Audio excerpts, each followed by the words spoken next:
I got blackout intoxicated on a work trip. I'm not sure if I was assaulted. It has taken me months to process that this might not be what I thought it was, and I'm too scared to tell anyone in case something happens at work. The company I work for has trips away, and I went on one about 6 months after I joined. I'm quite an anxious person and I didn't know anyone at all on the trip, but wanted to use it as an opportunity to get more comfortable in social situations. It was a really fun and sporty trip, and my first opportunity to do the sport too. I had been in a training group for the day, and met some nice people from the company who I agreed to meet that evening for drinks. I am a very inexperienced drinker though. I'd never been blackout before and probably drink once a month.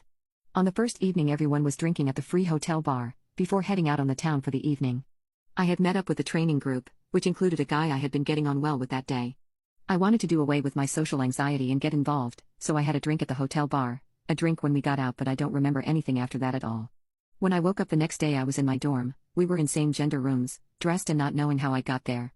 I received a text from the guy that morning to ask how I was feeling, and to then say we probably shouldn't have done what we did right outside the club where our colleagues were.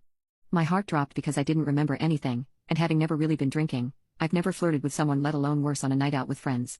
I embarrassingly asked around that day if anyone had seen me or knew what happened, and ended up having to find out from the guy that we were aggressively making out outside the club in a very touchy and publicly inappropriate way, and proceeded to do that all the way back to the hotel. This route back to the hotel is silent, there's no people, and you can't really be seen.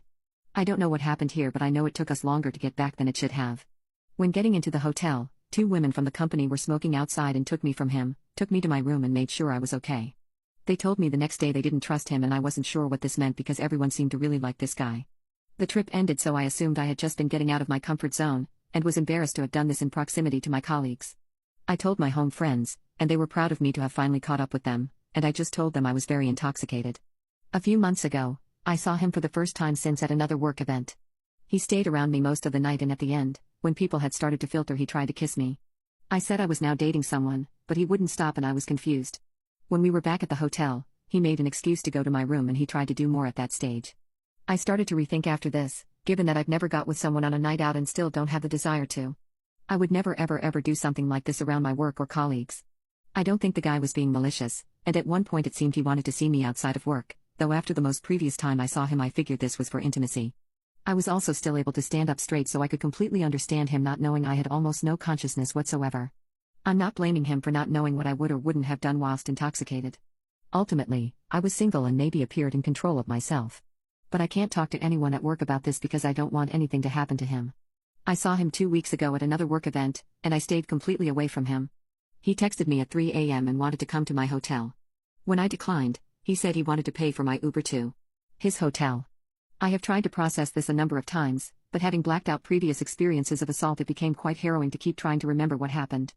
Even now, 8 months after this happened, I don't know how to make sense of it. Talking to my friends about this has also been hard. Initially I told the story as though I was agentic, spreading my wings after a 4-year relationship. I think this was a way for me to deal with the uncertainty of what really happened to me that night.